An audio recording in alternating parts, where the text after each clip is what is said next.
Okay, so Assalamu alaikum. Well, the thing is that trigeminal nerve, the fifth cranial nerve, is also giving supply to the orbit and the eye muscles, वगैरह वगैरह. Or as we know that there are three divisions of the trigeminal nerve, that is V1, V2, and V3. V1 is the ophthalmic nerve, V2 is the maxillary nerve, and V3 is the mandibular nerve. Mandibular nerve is giving no supply to the eye or eye orbit, जबकि जो हमारी division है that is ophthalmic nerve and the maxillary nerve, इन्हीं जो आगे की branches हैं they are going to supply the eye and the eye muscles. अच्छा, in this video we are going to talk about the ophthalmic division of trigeminal nerve. अब ophthalmic division है तो इसकी भी फर्दर ब्रांचेस होती हैं और यू नो व्हाट, ब्रांचेस की भी सब ब्रांचेस हैं. तो ये बहुत लंबा सा ग्राफ सा, एक बहुत लंबा सा चार्ट बन जाएगा, लेकिन हमने कंफ्यूज नहीं होना. द थिंग इज हम स्टार्ट कर रहे हैं ट्राइजेमिनल नर्व से. आगे तीन डिवीजन, ऑफ्थेल्मिक, मैक्सिलरी, मैंडिबुलर.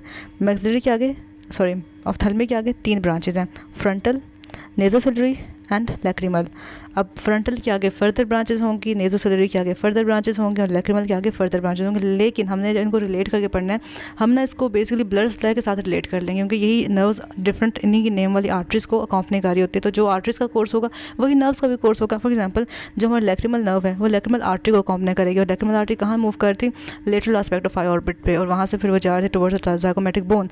तो इसकी भी उसी की जैसी सप्लाई होगी. और जो हमारा नेज़ोसिलरी नर्व है, इफ़ यू कैन रिकॉल, तो यही नर्व थी जो कि बेसिकली ऑफ्थेल्मिक आर्टरी को भी अकॉम्पनी कर रही थी. और जब ऑफ्थेल्मिक आर्टरी मूव की थी across the optic nerve from its lateral to medial side, तो नेज़ोसिलरी नर्व ने उसको अकॉम्पनी किया हुआ था. और जो फ्रंटल नर्व है, एज यू कैन रिकॉल, अच्छा फ्रंटल नर्व की जब हम ब्रांचेस देखेंगे तो हमें क्लियर आउट हो जाएगा कि इसकी कैसे कैसे चीज़ें हैं.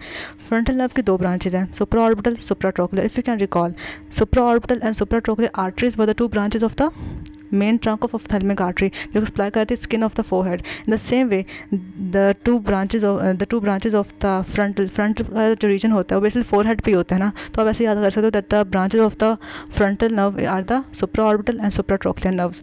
देन नेज़ोसिलरी नर्व की काफ़ी सारी ब्रांचेज है, लेकिन हमें वो याद हो जाएंगी. अगर आपको याद हो तो जो हमारा सिलियरी गैंग्लियन था उसकी जो branches, this were the short ciliary branches, remember. And the nasociliary nerve is giving the 2 or 3 long ciliary nerves as in contrast to the ciliary ganglion जो कि short ciliary nerves दे रहा था. Second, anterior and posterior ethmoidal nerves are the branches of the nasociliary nerve, जबकि जो anterior and posterior ciliary arteries थी, anterior posterior ethmoidal arteries थी, वो main trunk of ophthalmic artery की branches थी. अच्छा, इसके अलावा it is also giving the infratrochlear branch just like the frontal nerve जो कि देर थी supratrochlear branch, and the infratrochlear nerve is a branch होता है nasociliary nerve.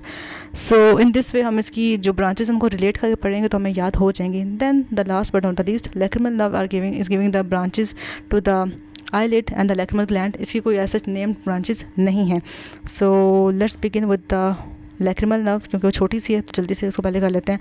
So this is lacrimal nerve. Basically start तो पीछे से ही हुई होती है, उसी की आगे कंटिन्यूएशन, लेकिन थोड़ी हमने कट सेक्शन इसलिए शो किया ताकि हम इसको अच्छे से स्टडी कर सकें. It's the smallest of the terminal branches of the ophthalmic nerve. And कहा ही जाता है, अच्छी बात याद रखनी है कि जितनी भी ब्रांचेज हैं ना ऑफ्थेल्मिक नर्व की, चाहे वो फ्रंटल हो, चाहे वो नेज़ोसिलरी हो, या चाहे वो लैक्रिमल हो, these three are passing through the superior orbital fissure. ये तीनों ही सुपीरियर ऑर्बिटल फिशर से पास करके आई ऑर्बिट में एंट्री लेती हैं, ठीक है. इसमें कन्फ्यूज़ नहीं होना हमने. And if you can recall, lacrimal nerve is basically accompanying the lacrimal artery. And if you can recall the course of lacrimal artery, तो वो पास कर रही थी at the upper border of the lateral rectus muscle, ठीक है. तो ये भी just like the lacrimal artery pass कर रही होती है from at the upper border of the lateral rectus muscle. Why? Because it has to enter the lateral aspect of the eye orbit, क्योंकि वहीं पर पड़ा हुआ है हमारा lacrimal gland और उसने उसको सप्लाई देनी है. So in this way, first entering the upper part of the lateral rectus muscle, and you should know that it communicates with another nerve that is the zygomatic-temporal nerve. Why? Because if you can recall, मैं बार बार recall इसलिए कह रही हूँ ताकि आपको previous knowledge भी refresh होता रहे, ठीक है. हमारे lateral aspect of the face पे present है हमारी zygomatic bone. So zygomatic bone में nerve होगा, that will be zygomatic-temporal nerve. So this nerve, the lacrimal nerve, is also forming a communication with the zygomatic-temporal nerve. Okay, so after passing through the upper border of the lateral rectus muscle and making a connection with the zygomatic-temporal nerve, this nerve then passes deep to the lacrimal gland and it ends in the lateral part of the upper eyelid. And in this way supply हमें समझ में आ रही है कि इसमें supply देना होता है हमारे lacrimal gland को and the lateral aspect of upper eyelid को. समझ आया कि सप्लाई इसकी. और बस कहा जाता है कि ये नर्व इटसेल्फ द सेंसरी है, इसमें कोई सिक्रेटोमोटर फाइबर्स नहीं है, लेकिन since it is making a communication with the zygomaticotemporal nerve, जिसकी अपनी कम्युनिकेशन थी with the greater petrosal nerve, किसकी, ज़ाइगोमैटिको-टेम्पोरल की अपनी कम्युनिकेशन थी with the greater petrosal nerve, which is giving now the secretomotor fibres through the lacrimal nerve. थोड़ा मुश्किल सी बात है, बट खैर आज तो समझ आ जाएगी सारी। तो ये हो गया हमारे branches of the lacrimal nerve. Second division is the frontal nerve. So this is the frontal nerve. अच्छा, फ्रंटल नर्व हो या नेजोसिलियर नर्व हो, दोनों ही अराइज कर रही हैं from the trigeminal nerve near the cavernous sinus. So at the anterior portion या near the anterior wall of anterolateral wall of the cavernous sinus we are having the origin of the frontal nerve and the nasociliary nerve from the ophthalmic nerve. And frontal nerve is the largest of all the divisions of the ophthalmic nerve, and we have seen कि यहाँ पर rise हो रही है. It will be passing through the superior orbital fissure to enter the orbit, and in contrast to the lacrimal nerve जो कि accompanying कर रही थी हमारे lateral rectus muscle को, this nerve is accompanying which muscle, जो कौन सा मसल होगा, जो frontal का है, क्योंकि since it is a frontal nerve तो ये किसी front वाले मसल के साथ इन contact में है कि that will be the levator palpebrae superioris जो कि upper eyelid को elevate कर रहा था. So ये एंड करती है at the middle of the orbit somewhere here by dividing into a supratrochlear and this is supratrochlear and this is a supraorbital branch. So these are the two terminal divisions of the frontal nerve, that is supratrochlear and supraorbital nerve. Supraorbital nerve थोड़ी बड़ी होती है as compared to supratrochlear nerve. ठीक है, अब हमको अलग अलग देखते हैं. So as you can see right here it is giving two origin. The first is the supratrochlear nerve, the lower one, upper one is the supraorbital nerve. Supratrochlear nerve का हम कोर्स देख लेते हैं that it is passing basically above the trochlear. Trochlear क्या होता है, we know that it is a pulley which is for the tendon of the superior oblique muscle, and it will be supplying the conjunctiva, upper eyelid and a small area on the skin of the forehead. ठीक है, since it is the trochlear nerve तो यहाँ पे कौन कौन structure पड़ा होता है, अपर आईलिड होगा. ठीक है, कुछ पार्ट होता है फोरहेड होगा, कुछ कॉन्जक्टाइवा होगा. कॉन्जक्टाइवा क्या होता है, we know it's you can say transparency film होती है जो कि आई बॉल को कवर किए होती है along with the covering the under surface of eyelids. Second branch is the supraorbital branch जो कि अपर ब्रांच है इसकी, एंड ये ना इस रीजन में कोई ऐसा सप्लाई नहीं दे रही. जो मेन सप्लाई है वो है अपवर्ड, इसलिए अपवर्ड मूव कर जाती है. अपवर्ड मूव करके एक मीडियल और एक लेटरल ब्रांच देती है, एंड इन दिस वे इसकी डिवीजन ना बेसिकली होती है थ्रू आउट द स्कैल्प, चाहे वो वर्टेक्स तक हो. वर्टेक्स क्या होता है, vertex is the highest point of the head. ठीक है, आप अपने सर पे हाथ रखो, जो हाइस्ट पॉइंट है दैट इज वर्टेक्स. ठीक है, वर्टेक्स वैसे चोटी को कहते हैं ना. सो वर्टेक्स तक सप्लाई देती है, एंड समटाइम्स ये लैम्बडॉइड फ्यूचर तक सप्लाई दे देती है. इसकी इतनी वास्ट सप्लाई होती है किसकी, सुप्रा ऑर्बिटल नर्व की. इन एडिशन टू दिस ये फ्रंटल एयर साइनस को भी सप्लाई देती है. As you can see this है फ्रंटल एयर साइनस, एंड ये कॉन्जक्टाइवा को भी सप्लाई देती है और स्किन को सप्लाई देती है of the forehead and scalp. Then this two are the branches of the frontal nerve. खत्म होगी फ्रंटल नर्व. अब बात करते हैं अपने नेजोसिलियरी नर्व की. So this is the nasociliary nerve. It is again getting its origin from the ophthalmic nerve at the anterolateral border of the cavernous sinus, and it is also passing through the superior orbital fissure to enter the eye orbit, and इसके जो terminal branches हैं in contrast to frontal nerve. Frontal nerve की जो terminal branches थी वो थी supraorbital and supratrochlear. इसकी terminal branches हैं infratrochlear and anterior ethmoidal nerves. ठीक है, सो एथमोइडल का लफ्ज़ जहाँ भी आएगा वहाँ समझो कि अच्छा जो एथमोइडल बोन होती है, इफ़ यू कैन रिकॉल, वो हमारे नोज़ के ऊपर पड़ी होती है ना. सो एथमोइडल से जितने भी नर्व्स या वेसल्स पास करेंगे उन्होंने एट दी एंड टर्मिनेट करना होता है हमारे नोज़ में. उन्होंने नोज़ को ज़रूर सप्लाई देनी होती है. तो अपना इससे थोड़ा बहुत आइडिया हो जाएगा कि हमने इसी के कोर्स में ना नोज़ का जिक्र लाजमी करना है. सो दो है main terminal branches, anterior ethmoidal और इंफ्राट्रोक्लियर. बाकी भी हैं कुछ इसके सब ब्रांचेस, वो भी देख लेते हैं. So as you can see this is the nasociliary nerve and it is giving the two branches, that is the infratrochlear and anterior ethmoidal. ये ब्रांचेस किस लेवल पे दे रही होती है, ब्रांचेस दे रही होती है at the level of anterior ethmoidal foramen which is the foramen in the ethmoid bone, है ना. जब हमने एंटीरियर क्रेनियल फोसा देखा था तो उसके मिड में पड़ी हुई थी छोटी सी एथमोइड बोन, तो उसी में दो फोरामेना होते हैं. एंटीरियरली होगा तो एंटीरियर एथमोइडल फोरामेन, पोस्टीरियरली होता है पोस्टीरियर एथमोइडल फोरामेन. अच्छा जी, तो फर्स्ट अच्छा अगर आपको याद हो तो जब हमने सिलेरी गैंग्लियन पढ़ा था, सिलेरी गैंग्लियन कुछ फाइबर्स ले रहा था, sensory fibres from the nasociliary nerve. तो दिस प्यारी सी जो हमारी नर्व होती है ये कुछ सिलेरी गैंग्लियन को फाइबर्स दे रही होती है, सेंसरी फाइबर्स. तो ये हो गए sensory fibres with the ciliary ganglion. इसके अलावा 2 से 3 लॉन्ग सिलेरी नर्व्स भी देती है. इफ़ यू कैन रिकॉल, हमारा जो सिलेरी गैंग्लियन था वो दे रहा था शॉर्ट सिलेरी ब्रांचेस या short ciliary nerves. This nasociliary nerve is giving long ciliary nerves, जिन्होंने सप्लाई करना था डेफिनेटली हमारे कोरोइड को, स्क्लेरा को, आइरस को, सिलेरी बॉडी को वगैरह वगैरह. ठीक है, और इसके अलावा कुछ सिम्पैथेटिक फाइबर्स भी ले जाते हैं towards the dilator pupillae. Sympathetic हमेशा आप डायलेट ही करते हैं.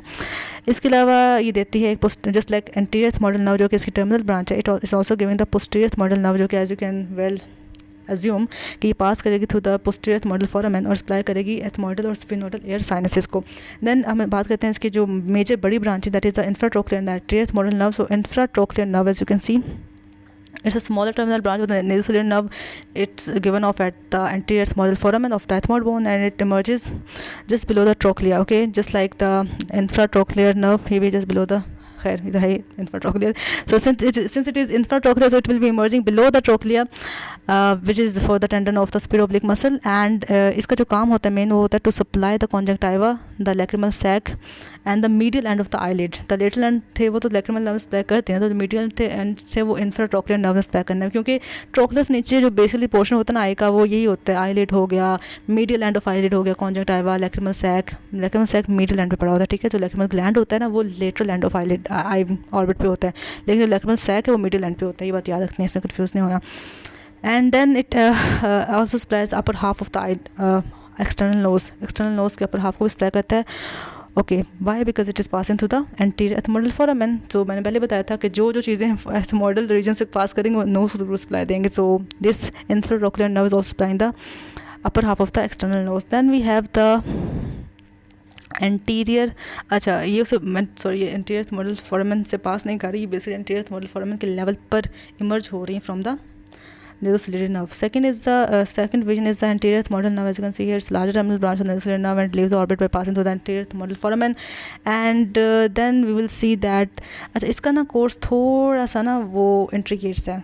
तो ऐसा कोर्स है कि पहले ही पास करती through the anterior ethmoidal foramen, then it enters the anterior cranial fossa above the cribriform plate, क्योंकि एथमोइडल के ऊपर ही एथमोइडल बोन का ही पार्ट है हमारी क्रेब्रिफॉर्म प्लेट, जो कि एक छन्नी की तरह की बोन होती है हल्की सी, एंड इट वहाँ पे ये इमर्ज होती है and then it descends through the nose. ठीक है, उसी जो हमारा एंटीरियर एथमोइडल वो जो हमारी क्रेब्रिफॉर्म प्लेट थी उसके दरमियान में एक हमारी एक रिज सा होता है, उस रिज को हम बोलते हैं क्रिस्टा गिलाए, उसमें एक फोरामेन होता है. ठीक है, उसमें से पास करके ये जो नर्व होती है एंटीरियर एथमोइडल नर्व एंटर हो जाती है इनटू द नेजल कैविटी. ठीक है, deep to the nasal bone, and वहाँ जाके ये दो ब्रांचेस देते हैं, that is the internal nasal branches. क्योंकि अभी नोज में एंटर हो चुके तो अब तो इंटरनल ब्रांचेस ही होंगी, तो ये देगी इंटरनल नेजल ब्रांचेस, और दो होंगे तो एक होगी मीडियल और एक होगी लेटरल इंटरनल नेजल ब्रांच, जो कि हमारे नोज की म्यूकोसा को सप्लाई देगी. And finally it emerges at the lower border of the nasal bone as the external nasal nerve, जो कि फिर हमारे lower part of the nose को सप्लाई देगी. इफ़ यू कैन रिकॉल, जो अपर पार्ट ऑफ नोज था उसको supply कौन देती, इंफ्राट्रोकुलर नर्व. जो लोअर पार्ट ऑफ नोज को सप्लाई कौन दे रहा है, हमारी this external nasal nerve which is the branch of anterior ethmoidal nerve. तो मैं इसका कोर्स थोड़ा सा ना दोबारा से रिवाइज कर देती हूँ. जो एंटीरियर एथमोइडल नर्व पहले वो एंटर करेगी into the anterior ethmoidal foramen, वहाँ से जाएगी into the anterior cranial fossa, और वहाँ से एंटीरियर क्रेनियल फोसा में पड़ी थी हमारे एथमोइड बोन. वहाँ के जो एथमोइड बोन का जो है ना वो वाला पोर्शन क्रेब्रिफॉर्म प्लेट, हाँ उसमें होती है एक क्रिस्टा गिलाए, उसमें से पास करती है, वो पास करके वो जाती है इनटू द नेजल कैविटी. ठीक है, by passing deep to the nasal bone, and वहाँ जाके दो ब्रांचेज है, internal nasal branches, medial and lateral. And internal nasal branches basically supply करेगी हमारे म्यूकोसा ऑफ द बोन को, एंड जो म्यूकोसा ऑफ द नोज को और जो उसके बाद जो एक टर्मिनल ब्रांचेस बच जाएंगी उनको हम नाम देते हैं कि एक्सटर्नल नेजल नर्व का, जो कि फिर lower part of the skin of the nose को सप्लाई करेगी, जो कि अपर पार्ट को सप्लाई कौन करता है, इंफ्राट्रोकुलर नर्व. सो ये थी सारी की सारी ब्रांचेज ऑफ द कौन सी division, nasal ciliary nerve of the ophthalmic division. और ये दो थी frontal nerve of the ophthalmic division of trigeminal nerve, और ये थी lacrimal branch of the ophthalmic division of trigeminal nerve. I know थोड़ा कन्फ्यूजिंग सा है, लेकिन हम जब हम बार बार पढ़ते रहेंगे तो फिर हमें ये बहुत आसान लगेगा. ठीक है, so that was all about the ophthalmic division of trigeminal nerve. I hope समझ आ गया होगा. थैंक यू, अल्लाह हाफिज़.